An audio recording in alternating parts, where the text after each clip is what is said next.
ಶ್ರೀ ಸತ್ತುಪಾಸಿಯೇ ನಮಃ. ಶ್ರೀ ಗುರುಗೀತಾ. ಶ್ರೀ ಗುರುಪರಬ್ರಹ್ಮನನ್ನು ಆರಾಧಿಸದೆ ಅನ್ಯ ಉತ್ಕೃಷ್ಟವಾದ ವಿದ್ಯೆಗಳು ಮತ್ತು ಕೃತ್ಯಗಳು ವ್ಯರ್ಥವೆಂದು ತಿಳಿಸಲಾಗಿದೆ. ಶ್ಲೋಕ 22 ಮತ್ತು 23.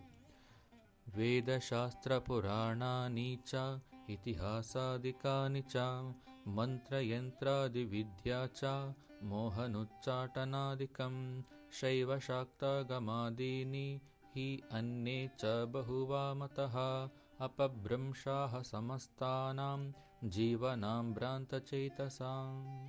ಅನುವಾದ. ವೇದಶಾಸ್ತ್ರ ಪುರಾಣಗಳು, ಇತಿಹಾಸ ಮತ್ತು ಇತ್ಯಾದಿಗಳು, ಮಂತ್ರ, ಯಂತ್ರ, ತಂತ್ರ ಮೊದಲಾದ ವಿದ್ಯೆಗಳು, ಮೋಹನ, ಉಚ್ಚಾಟನ, ವಶೀಕರಣಾದಿಗಳು, ಶೈವ ಶಾಕ್ತ ಆಗಮಾದಿಗಳನ್ನು, ಇತರೆ ಹಲವಾರು ಸಾಂಖ್ಯಯೋಗಾದಿ ಮತಗಳು ಭ್ರಾಂತಿ ಉಂಟು ಮಾಡುವವು, ಎಲ್ಲ ಜೀವಿಗಳನ್ನು ಭ್ರಷ್ಟ ಮಾಡುವವು. ಭಾವಾರ್ಥ. ಗುರುವಿಲ್ಲದಿರುವವರಿಗೆ, ಗುರುಭಕ್ತಿ ಇಲ್ಲದವರಿಗೆ, ಗುರುವೇ ಪರಬ್ರಹ್ಮನೆಂದು ಅರಿಯದವರಿಗೆ ಅನ್ಯ ಎಲ್ಲ ಜ್ಞಾನ ಜೀವಿಯನ್ನು ಕಂಗೆಟ್ಟು ಹೋಗುವಂತೆ ಮಾಡುವವು. ಗುರು ಶಿಷ್ಯ ಪರಂಪರೆಯ ಮೂಲಕ ಅಪೌರೇಷಯವಾದ ಶ್ರುತಿಗಳನ್ನು ಮುಂದಿನ ಪೀಳಿಗೆಗೆ ಮೌಖಿಕವಾಗಿ ಜ್ಞಾನವನ್ನು ವರ್ಗಾಯಿಸಲಾಗಿದೆ. ವೇದಗಳ ಪ್ರಮುಖ ಸಂದೇಶ ಧರ್ಮ, ಕರ್ಮ ಮತ್ತು ಮೋಕ್ಷವಾಗಿರುವುದು. 4 ಶ್ರುತಿಗಳು. ಋಗ್ವೇದ ದೇವತೆಗಳಿಗೆ ಸಮರ್ಪಿತವಾದ ಸ್ತೋತ್ರಗಳು ಒಳಗೊಂಡಿದೆ. ಯಜುರ್ವೇದ ಆಚರಣೆಗಳು ಮತ್ತು ಯಜ್ಞಗಳ ನಿರ್ವಹಣೆ ಸೂಚಿಸುತ್ತದೆ. ಸಾಮವೇದ ಸ್ತೋತ್ರಗಳನ್ನು ಮಧುರ ಸಂಗೀತದಿಂದ ಧಾರ್ಮಿಕ ಆಚರಣೆ ಒಳಗೊಂಡಿರುವುದು. ಅಥರ್ವಣವೇದ ದೈನಂದಿನ ಜೀವನದ ಕಷ್ಟಗಳನ್ನು ಎದುರಿಸಲು ಮಂತ್ರಗಳನ್ನು ಹೊಂದಿರುವುದು. ಈ ಎಲ್ಲ ವೇದಗಳಲ್ಲಿ 4 ಉಪವಿಭಾಗಗಳಿವೆ. 1 ಸಂಹಿತ, ಸ್ತೋತ್ರಗಳು, ಪ್ರಾರ್ಥನೆಗಳು, ಆಶೀರ್ವಚನ ಮಂತ್ರಗಳು. 2 ಬ್ರಹ್ಮಣ, ಆಚರಣೆಗಳು ಮತ್ತು ವಿಧಾನಾದಿಗಳು. 3 ಅರಣ್ಯಕ, ಜನನ, ಮರಣ ಮತ್ತು ಅದರಾಚೆಯ ಜೀವನ, ವಾನಪ್ರಸ್ಥದವರ ಅಧ್ಯಯನ ವಿಧಾನಗಳು. 4 ಉಪನಿಷತ್ತು, ಗುರುವಿನ ಸಾನ್ನಿಧ್ಯದಲ್ಲಿ ತಿಳಿಯುವ ಆತ್ಮಜ್ಞಾನ. ಸ್ಮೃತಿಗಳು ನೆನಪಿನಲ್ಲಿರಬೇಕಾದ ಕ್ರಿಯೆಗಳು. ಇದು ಲಿಖಿತ ಸಂಪ್ರದಾಯವನ್ನು ಪ್ರತಿನಿಧಿಸುತ್ತದೆ. ಚತುರ್ವಿಧ ಪುರುಷಾರ್ಥಗಳಾದ ಧರ್ಮ, ಅರ್ಥ, ಕಾಮ, ಮೋಕ್ಷವನ್ನು ಒಳಗೊಂಡಿರುವುದು. 4 ಉಪವೇದ. ಆಯುರ್ವೇದ, ಗಂಧರ್ವವೇದ, ಧನುರ್ವೇದ ಮತ್ತು ಅರ್ಥಶಾಸ್ತ್ರ. ಆಯುರ್ವೇದ ಆರೋಗ್ಯ ಮತ್ತು ಜೀವನದ ವಿಜ್ಞಾನ. ಗಂಧರ್ವವೇದ ಕಲಾ ಪ್ರಕಾರಗಳ ಜ್ಞಾನ, ನೃತ್ಯ, ಕಾವ್ಯ, ಗಾನ. ಧನುರ್ವೇದ ಯುದ್ಧ ವಿಜ್ಞಾನ. ಅರ್ಥಶಾಸ್ತ್ರ ಆರ್ಥಿಕ ಮತ್ತು ಆಡಳಿತ. ವೇದಾಂಗಗಳು ಶಿಕ್ಷಾ, ವ್ಯಾಕರಣ, ಕಲ್ಪ, ನಿರುಕ್ತ, ಛಂದಸ್ಸು, ಜ್ಯೋತಿಷ್ಯ. ಶಿಕ್ಷಾ ಭಾಷಾ ಧ್ವನಿಶಾಸ್ತ್ರ, ವ್ಯಾಕರಣ ಕಲ್ಪ ಆಚರಣೆ, ನಿರುಕ್ತ ವ್ಯುತ್ಪತ್ತಿ ಪದಗಳ ಮೂಲ, ಛಂದಸ್ಸು ಪದಗಳನ್ನು ರಚಿಸುವ ಶಾಸ್ತ್ರ, ಜ್ಯೋತಿಷ್ಯ ಖಗೋಳಶಾಸ್ತ್ರ. ಆಗಮ ಬ್ರಹ್ಮಾಂಡದ ಸೃಷ್ಟಿ, ತತ್ವಶಾಸ್ತ್ರ, ಧಾರ್ಮಿಕ ಆಚರಣೆಗಳು, ದೇವಾಲಯ ನಿರ್ಮಾಣ ಸೇರಿದ ತಂತ್ರ, ಮಂತ್ರ, ಯಂತ್ರದ ವಿಷಯಗಳನ್ನು ಒಳಗೊಂಡಿದೆ. 108 ವೈಷ್ಣವಾಗಮಗಳು, 28 ಶೈವಾಗಮಗಳು, 64 ಶಾಕ್ತಾಗಮಗಳು ಮತ್ತು ಅನೇಕ ಉಪ ಆಗಮಗಳು ಉಪಸ್ಥಿತವಿರುವವು. ಧರ್ಮಶಾಸ್ತ್ರಗಳು. ವೇದಗಳ ಆಧಾರದ ಮೇಲೆ ಕಾನೂನು ವ್ಯಾಖ್ಯಾನಗಳಿವೆ. 108 ಧರ್ಮಶಾಸ್ತ್ರಗಳನ್ನು ಹಲವಾರು ಋಷಿಗಳು ರಚಿಸಿರುವರು. 1 ಮನುಸ್ಮೃತಿ, 2 ಗೌತಮ ಸ್ಮೃತಿ, 3 ಯಜ್ಞಾವಲ್ಕ ಸ್ಮೃತಿ, 4 ಪರಾಶರ ಸ್ಮೃತಿ. ಇತಿಹಾಸಗಳು. ಸ್ನೇಹಪೂರ್ಣ ಮತ್ತು ಆದೇಶ ನೀಡುವ ಉಪದೇಶಗಳು. ವಾಲ್ಮೀಕಿ ರಾಮಾಯಣ, ಯೋಗ ವಾಸಿಷ್ಠ್ಯ, ಮಹಾಭಾರತ, ಹರಿವಂಶ, ಭಗವದ್ಗೀತೆ. ಪುರಾಣಗಳು. ಸರ್ಗ, ಪ್ರತಿಸರ್ಗ, ವಂಶ, ಮನ್ವಂತರ, ವಂಶಾನುಚರಿತ್ರಗಳಾದ ಪಂಚಲಕ್ಷಣಗಳಿಂದ ಕೂಡಿರುವ ಪುರಾಣಗಳನ್ನು ಪರಾಶರ ಪುತ್ರರಾದ ಕೃಷ್ಣದ್ವೈಪಾಯನರು ಸಂಕಲಿಸಿದರು. ವಾಸ್ತವವಾಗಿ ನಿರ್ಗುಣ ಪರಬ್ರಹ್ಮದ ಪ್ರತಿಬಿಂಬವೇ ಸಗುಣ ರೂಪ ಭಗವಂತ. 18 ಪುರಾಣಗಳ ನಾಮಗಳನ್ನು ಸೂಚಿಸುವ ಶ್ಲೋಕ ಹೀಗಿದೆ. ದರ್ಶನಗಳು. ಋಷಿಗಳು ತತ್ವಶಾಸ್ತ್ರಗಳನ್ನು ನೋಡುವ ದೃಷ್ಟಿಕೋನದ ಆಧಾರವಾಗಿ 6 ದರ್ಶನಗಳಿವೆ. ಪ್ರತಿಯೊಂದು ದರ್ಶನ ಸೂತ್ರಗಳು ತನ್ನದೇ ಆದ ಭಾಷ್ಯ, ವೃತ್ತಿ, ವರ್ತಿಕ, ಟೀಕಾ ಮತ್ತು ಟಿಪ್ಪಣಿಗಳನ್ನು ಹೊಂದಿವೆ. ನ್ಯಾಯ ದರ್ಶನ ಗೌತಮ ಋಷಿ, ವೈಶೇಷಿಕ ದರ್ಶನ ಕಣಾದ ಋಷಿ, ಸಾಂಖ್ಯಶಾಸ್ತ್ರ ಕಪಿಲ ಋಷಿ, ಯೋಗಸೂತ್ರ ಪತಂಜಲಿ ಋಷಿ, ಪೂರ್ವ ಮೀಮಾಂಸ ಜೈಮಿನಿ ಋಷಿ, ಉತ್ತರ ಮೀಮಾಂಸ ವ್ಯಾಸ ಋಷಿ. ತಂತ್ರ, ಯಂತ್ರ, ಮಂತ್ರವೆಂದು 3 ಭಾಗಗಳಾಗಿ ತಂತ್ರಶಾಸ್ತ್ರ ವಿಂಗಡಿಸಲಾಗಿದೆ. 1. ತಂತ್ರ ಜೀವಿಗಳ ಅಂಗರಚನಾಶಾಸ್ತ್ರ, ಶರೀರಶಾಸ್ತ್ರ, ಜೀವರಸಾಯನ ಮತ್ತು ಮನೋವಿಜ್ಞಾನದ ಶಾಸ್ತ್ರ ಮತ್ತು ಸ್ಥೂಲ ಸೂಕ್ಷ್ಮದ ಜ್ಞಾನ, ಚಕ್ರಗಳು, ನಾಡಿಗಳು, ಕುಂಡಲಿನಿ ಯೋಗ ಮತ್ತು ಮೋಕ್ಷದ ಜ್ಞಾನ. ಮಂತ್ರ ಮನಸ್ಸಿನ ಕ್ರಿಯೆಗಳ ಮೇಲೆ ಪರಿಣಾಮ ಬೀರುವ ಧ್ವನಿಕಂಪನಗಳು. ಯಂತ್ರವು ಸಾಧನೆಯ ಉಪಕರಣ. ಯಂತ್ರವು ದೈವಿಕತೆಯ ಚಿತ್ರಾತ್ಮಕ, ಗಣಿತ ಮತ್ತು ಸಾಧನೆಯ ಪ್ರತಿನಿಧಿಯಾಗಿದೆ. ಮಾರಣ, ಉಚ್ಚಾಟನ, ಜಂಬನ, ಸ್ತಂಭನ, ಮೋಹನ, ವಶೀಕರಣ, ವಿದ್ವೇಷಣ, ಕೀಲಾನ, ಮೂಕತ್ವ, ಬಾಧಿರ್ಯ, ಅಂದನ, ಷಂಡೀಕರಣ, ರೂಪಸ್ಯ ಪರಿವರ್ತನಂ, ವಾಚಾಪಾಹಾರ ಇತ್ಯಾದಿಗಳು ವ್ಯತಿರಿಕ್ತ ಫಲವನ್ನು ಕೊಡುವ ಅಭಿಚಾರಗಳು. ಈ ಸಕಲ ಜ್ಞಾನವು ಪ್ರಾರಬ್ಧವನ್ನು ನಾಶ ಮಾಡುವುದಿಲ್ಲ. ಬಯಕೆಯ ಸೂಕ್ಷ್ಮ ಸ್ಥಿತಿಯಾದ ವಾಸನಗಳಲ್ಲಿ ಒಂದಾದ ಶಾಸ್ತ್ರವಾಸನ ಪುನರ್ಜನ್ಮಕ್ಕೆ ಹೇತುವಾಗುವುದು. ಆಧ್ಯಾತ್ಮ ಅಥವಾ ಪ್ರಾಪಂಚಿಕ ಪಾಂಡಿತ್ಯವು ಅಹಂಕಾರಕ್ಕೆ ಮೂಲವಾಗುವುದು ಮತ್ತು ಮನುಷ್ಯನನ್ನು ಭ್ರಮೆಯಲ್ಲಿ ಇರಿಸುವುದು. ಅಜ್ಞಾನವು ಮನುಷ್ಯನನ್ನು ಮತ್ತೆ ಮೇಲೆ ಏಳದಂತೆ ಕಿಕ್ಕರಿಸುವುದು.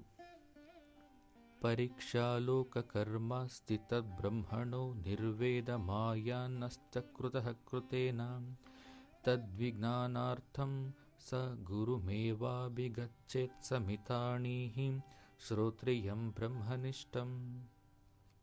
ಕರ್ಮದ ಫಲದಿಂದ ಉತ್ಪನ್ನವಾದ ಮಾಯಾಲೋಕವನ್ನು ಪರಿಶೀಲಿಸಿದ ಮುಮುಕ್ಷುವು ಕರ್ಮಗಳಿಂದ ಉಂಟಾಗುವುದು ಯಾವುದು ಶಾಶ್ವತವಲ್ಲ ಎಂದು ಆಲೋಚಿಸಿ ಬಯಕೆಗಳಿಂದ ಮುಕ್ತನಾಗಿರಲಿ ಮತ್ತು ಶಾಶ್ವತವಾದ ಆತ್ಮಜ್ಞಾನವನ್ನು ಪಡೆಯಲು ಅವನ ಕೈಯಲ್ಲಿ ಇಂಧನವನ್ನು ಹಿಡಿದುಕೊಂಡು ವೇದಾಂತವನ್ನು ತಿಳಿದ ಪರಬ್ರಹ್ಮನಲ್ಲಿ ಸ್ಥಾಪಿತರಾದ ಶ್ರೀ ಗುರುವನ್ನು ಸಮೀಪಿಸಲಿ.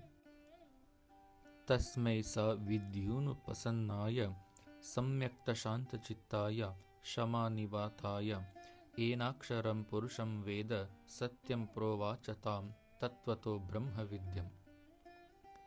ಹೀಗೆ ಪ್ರಶಾಂತಚಿತ್ತನಾದ ಇಂದ್ರಿಯ ನಿಗ್ರಹ ಇರುವ ಮುಮುಕ್ಷು ಗುರುವನ್ನು ಆಶ್ರಯಿಸಿದಾಗ ಶಾಶ್ವತವಾದ ಅಮರ ಪುರುಷನನ್ನು ತಿಳಿಯುವ ಆ ಬ್ರಹ್ಮವಿದ್ಯೆಯನ್ನು ಖಂಡಿತವಾಗಿಯೂ ಬೋಧಿಸಲಿ.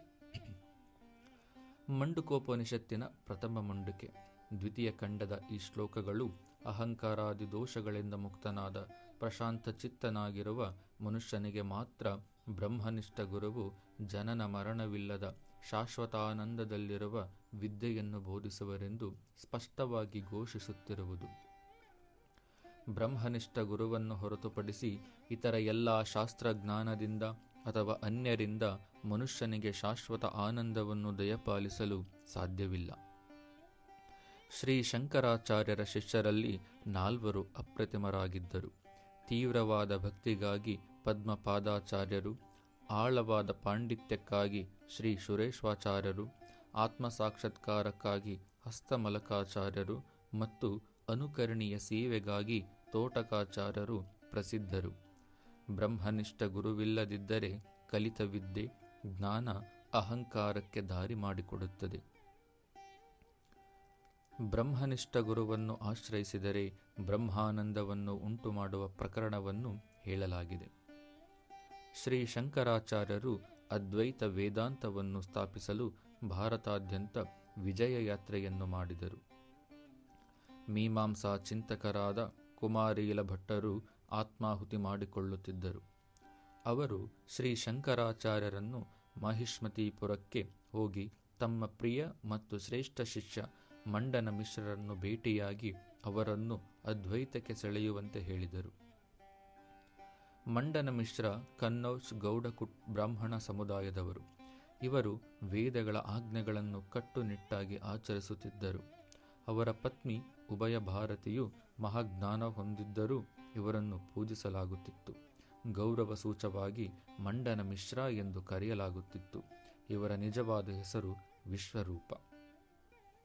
ಶ್ರೀ ಶಂಕರಾಚಾರ್ಯರು ಮಂಡನ ಮಿಶ್ರರ ಮನೆಯನ್ನು ತಲುಪಿದಾಗ ಅದು ಒಳಗಿನಿಂದ ಚಿಲಕ ಹಾಕಲ್ಪಟ್ಟಿತ್ತು. ಶ್ರೀ ಶಂಕರಾಚಾರ್ಯರು ಸನ್ಯಾಸಿಗಳಾಗಿದ್ದರಿಂದ ಮುಚ್ಚಿದ ಮನೆಗೆ ಪ್ರವೇಶಿಸುವ ಹಕ್ಕು ಇರುವುದಿಲ್ಲವೆಂದು ಶ್ರುತಿಗಳ ನಿಯಮ. ಆದರೂ ಶ್ರೀ ಶಂಕರಾಚಾರ್ಯರು ತಮ್ಮ ಯೋಗ ಶಕ್ತಿಗಳನ್ನು ಬಳಸಿ ಮುಚ್ಚಿದ ಬಾಗಿಲಿನ ಮೂಲಕ ಮನೆಯನ್ನು ಪ್ರವೇಶಿಸಿದರು. ಮಂಡನ ಮಿಶ್ರರು ವೈದಿಕ ಆಚರಣೆಯ ಕಟ್ಟ ಅನುಯಾಯಿಯಾಗಿದ್ದರು. ಶಿಕೆ ಉಪವಿತ ಇಲ್ಲದ ಸನ್ಯಾಸಿಯನ್ನು ನೋಡಿ ಮಂಡನ ಮಿಶ್ರರ ಕೋಪ ವಿಕೋಪಕ್ಕೆ ಏರಿತು. ಧಾರ್ಮಿಕ ಆಚರಣೆಗಳು, ವೇದಗಳ ಕಟ್ಟುನಿಟ್ಟಿನ ನಿಯಮಗಳಿಂದ ತಪ್ಪಿಸಿಕೊಳ್ಳಲು ಬಯಸುವವರು ಮಾತ್ರ ಸನ್ಯಾಸ ಆಶ್ರಮದ ಆಶ್ರಯವನ್ನು ಪಡೆಯುವರು ಎಂದು ಅವರ ದೃಷ್ಟಿಕೋನವಾಗಿತ್ತು. ಶ್ರೀ ಶಂಕರಾಚಾರ್ಯರು ಮನೆಗೆ ಪ್ರವೇಶಿಸಿದಾಗ ಸನ್ಯಾಸಿಯ ಉಪಸ್ಥಿತಿ ಅನಪೇಕ್ಷಿತ ಸಮಯವಾಗಿತ್ತು. ಮಂಡನ ಮಿಶ್ರರ ಮನೆಯಲ್ಲಿ ಶ್ರಾದ್ದವು ನಡೆಯುತ್ತಿತ್ತು ಮತ್ತು ಬ್ರಾಹ್ಮಣರು ಊಟ ಮಾಡಲಿದ್ದರು. ಇಂತಹ ಸಮಯದಲ್ಲಿ ಪದ್ಧತಿಯಂತೆ ಅನ್ಯರು ಯಾರೂ ಅಲ್ಲಿ ಉಪಸ್ಥಿತರಿರಬಾರದು. ಧಾರ್ಮಿಕ ಆಚರಣೆಗಳನ್ನು ಮಾಡುವ ಬ್ರಾಹ್ಮಣರಿಗೆ ಇದು ಸಹಿಸಲಾಗಲಿಲ್ಲ. ತನ್ನ ಕರ್ಮಾಚರಣೆ ಭ್ರಷ್ಟವಾಯಿತೆಂಬ ನೋವು ಬಹಳವಾಯಿತು. ಆಗ ಶ್ರೀ ಶಂಕರಾಚಾರ್ಯರು, ನಾನು ಭಿಕ್ಷೆಗಾಗಿ ಬಂದಿಲ್ಲ, ಬದಲಾಗಿ ವಾದ ವಿವಾದ ಚರ್ಚೆಗಾಗಿ ಬಂದಿರುವುದಾಗಿ ವಿವರಿಸಿದರು. ಪಾಂಡಿತ್ಯದಲ್ಲಿ ತಮಗೆ ಸರಿಸಮಾನರನ್ನು ಎಂದಿಗೂ ಎದುರಿಸಿದ ಮಂಡನ ಮಿಶ್ರ ತಮ್ಮ ಗುರುಗಳಾದ ಕಮಾರೀಲ ಭಟ್ಟರ ಇಚ್ಛೆಯಂತೆ ಚರ್ಚೆಗೆ ಸಿದ್ಧರಾದರು. ಚರ್ಚೆಗೆ ನ್ಯಾಯಾಧೀಶರಾಗಿ ನಿಷ್ಪಕ್ಷಪಾತತೆ, ಬುದ್ಧಿವಂತಿಕೆ ಮತ್ತು ಪಾಂಡಿತ್ಯದ ಶಿರೋಮಣಿಯಾದ ಉಭಯ ಭಾರತಿಯನ್ನು ಶ್ರೀ ಶಂಕರಾಚಾರ್ಯರು ನಿಯೋಗಿಸಿದರು. ಶ್ರೀ ಶಂಕರಾಚಾರ್ಯರಿಗೂ ಮತ್ತು ಮಂಡನ ಮಿಶ್ರರಿಗೆ ಹೂವಿನ ಹಾರವನ್ನು ಕೊರಳಲ್ಲಿ ಅಲಂಕರಿಸಲಾಯಿತು. ಯಾರ ಹಾರ ಮೊದಲು ಮುಸುಕಾಗುತ್ತದೆಯೋ ಅವರೇ ಸೋಲಿಸಲ್ಪಟ್ಟ ವ್ಯಕ್ತಿ ಮತ್ತು ಸೋತವರು ಗೆದ್ದವರ ಶಿಷ್ಯರಾಗಿ ಅವರವರ ಆಶ್ರಮ ಧರ್ಮಗಳನ್ನು ಸ್ವೀಕರಿಸಬೇಕೆಂದು ಪಣತೊಟ್ಟರು. ಶ್ರೀ ಶಂಕರಾಚಾರ್ಯರ ವಾದದಲ್ಲಿ ಮಂಡನ ಮಿಶ್ರರಿಗೆ ನಂಬಿಕೆ ಹೆಚ್ಚಾಯಿತು. ತಮ್ಮ ಕರ್ಮಗಳಲ್ಲಿ ನಂಬಿಕೆ ಕಳೆದುಕೊಳ್ಳುತ್ತಿದ್ದರು. ಅವರ ಪತ್ನಿ ಉಭಯ ಭಾರತಿಯವರು ಶ್ರೀ ಶಂಕರಾಚಾರ್ಯರ ಅನುಮತಿ ಪಡೆದು ತಮ್ಮ ಪತಿಯ ಪರವಾಗಿ ಚರ್ಚಿಸಿದರು. ಆದರೂ ಶ್ರೀ ಶಂಕರಾಚಾರ್ಯರ ಶ್ರೇಷ್ಠ ಅದ್ವೈತ ಸಿದ್ಧಾಂತದ ಮುಂದೆ ಶರಣಾದರು. ಮಂಡನ ಮಿಶ್ರರು ತಮ್ಮ ಹಾರವು ಮಸುಕಾಗಿರುವುದನ್ನು ಕಂಡುಕೊಂಡರು. ಪಣಕ್ಕೆ ಅನುಗುಣವಾಗಿ ಮಂಡನ ಮಿಶ್ರರು ಗೃಹಸ್ಥಾಶ್ರಮವನ್ನು ತ್ಯಜಿಸಿ ಶ್ರೀ ಶಂಕರಾಚಾರ್ಯ ಶಿಷ್ಯರಾಗಿ ಸನ್ಯಾಸವನ್ನು ಸ್ವೀಕರಿಸಿದರು. ಶ್ರೀ ಶಂಕರಾಚಾರ್ಯರು ತಮ್ಮ ಶಿಷ್ಯನಾದ ಮಂಡನ ಮಿಶ್ರರಿಗೆ ಶ್ರೀ ಸುರೇಶ್ವರಾಚಾರ್ಯರೆಂದು ನಾಮಕರಣವನ್ನು ಮಾಡಿದರು. ಅವರಿಗೆ ವೇದಾಂತವನ್ನು ಕಲಿಸಿ ಅವರನ್ನು 4 ಆಮ್ನೇಯಗಳಲ್ಲಿ ಒಂದಾದ ದಕ್ಷಿಣಾಮ್ನಾಯವಾದ ಶೃಂಗೇರಿಯ ಪೀಠಕ್ಕೆ ಪೀಠಾಧೀಶ್ವರರನ್ನಾಗಿ ಪ್ರತಿಷ್ಠಾಪಿಸಿದರು. ಬ್ರಹ್ಮನಿಷ್ಠ ಗುರುವಿಲ್ಲದ ವೇದ, ಶಾಸ್ತ್ರ, ಪುರಾಣ ಇತ್ಯಾದಿ ವಿದ್ಯೆಗಳು ಭ್ರಾಂತಿ ಉಂಟುಮಾಡಿ ಜೀವಿಗಳ ಪತನಕ್ಕೆ ಹೇತುವಾಗುವುದು ಎಂದು ಪರಮೇಶ್ವರನು ತಿಳಿಸುತ್ತಿರುವನು. ಪರಮಹಂಸ ಸದ್ಗುರು ಶ್ರೀ ಸತ್ತುಪಾಸಿ ಉವಾಚ. ಪರಮಹಂಸನಾದವನು ವೇದಶಾಸ್ತ್ರ, ಧರ್ಮ, ಸತ್ಕರ್ಮ, ನಿಷ್ಕರ್ಮ ಇವುಗಳನ್ನೇ ನೆಚ್ಚಿಕೊಂಡು ಕಟ್ಟಿಕೊಂಡು ಇರುವುದಿಲ್ಲ, ಅಥವಾ ಅವುಗಳನ್ನು ಖಂಡಿಸುವುದೂ ಇಲ್ಲ, ಸಮರ್ಥಿಸುವುದೂ ಇಲ್ಲ. ಪ್ರಯೋಜನವಿಲ್ಲದ ವಾದ ವಿವಾದಗಳಿಗೆ ಅವನಲ್ಲಿ ಆಸ್ಪದವಿಲ್ಲ. ಘನಾನುಭವ ಸಾರ, ಪುಟ 247. ಸಾಧನೆ ಮಾಡಿ ಅನುಭವಿಸಬೇಕು ಆ ಅದ್ಭುತನ. ಅದು ವರ್ಣನೆ ಮಾಡೋಕ್ಕಾಗ್ಲಿ, ದ್ವೈತವೇ ಅದ್ವೈತವೇ ಅಂತ ಚರ್ಚೆ ಮಾಡೋದಾಗ್ಲಿ ಅಲ್ಲ. ಅದು ದ್ವೈತವೂ ಹೌದು, ಅದ್ವೈತವೂ ಹೌದು. ಅದು ದ್ವೈತವೂ ಅಲ್ಲ, ಅದ್ವೈತವೂ ಅಲ್ಲ. ಅದಕ್ಕೆ ರೂಪ ಐತಿ ಅಂದರೆ ರೂಪ ಐತಿ, ಇಲ್ಲ ಅಂದರೆ ಅದು ಇಲ್ಲ. ಹೀಗೆ 4 ವೇದಗಳು, 108 ಉಪನಿಷತ್ತುಗಳು ಅವನ ಬಗ್ಗೆ ಬರೆದು ಸುಮ್ಮನಾಗಿ ಹೋಗಿ ಸಮುದ್ರದಾಗೆ ಬಿದ್ದಿದ್ದಾವೆ. ಅವನು ಯಾವುದಕ್ಕೂ ಸಿಲುಕದೇ ಇರೋನು. ಮಾತುಗಳಿಂದ ವರ್ಣನೆ ಮಾಡೋದ್ರಿಂದ ಬರವಣಿಗೆಯಿಂದ ಅವನು ಸಿಗೋದಿಲ್ಲ. ತಾನು ಅನುಭವದಲ್ಲೇ ಕೊನೆಯಾಗಬೇಕು. ತಾನು ಸುಮ್ಮನೆ ಆದಾಗ ತಾನೇ ಅವನಾಗ್ತಾನೆ. ಅದು ತಿಳ್ಕೊಳೋದು ಅಲ್ಲ, ಮರೆಯೋದು ಅಲ್ಲ. ತಿಳ್ಕಂಡೆ ಅಂತ ಅನ್ನೋದು ಅಲ್ಲ, ತಿಳ್ಕೊಳ್ಳಿಲ್ಲ ಅನ್ನೋದು ಅಲ್ಲ. ಅದು ಇದೆ ಅಂದರೆ ಅವನಿಗೆಲ್ಲವೂ ಉಂಟು. ಕೈಯುಂಟು, ಕಾಲುಂಟು, ಕಿವಿ, ಮೂಗು ಎಲ್ಲವೂ ಉಂಟು. ಇಲ್ಲ ಅಂದರೆ ಅವನಿಗೇನೂ ಇಲ್ಲ. ಜ್ಞಾನನಿಧಿ, ಪುಟ 11.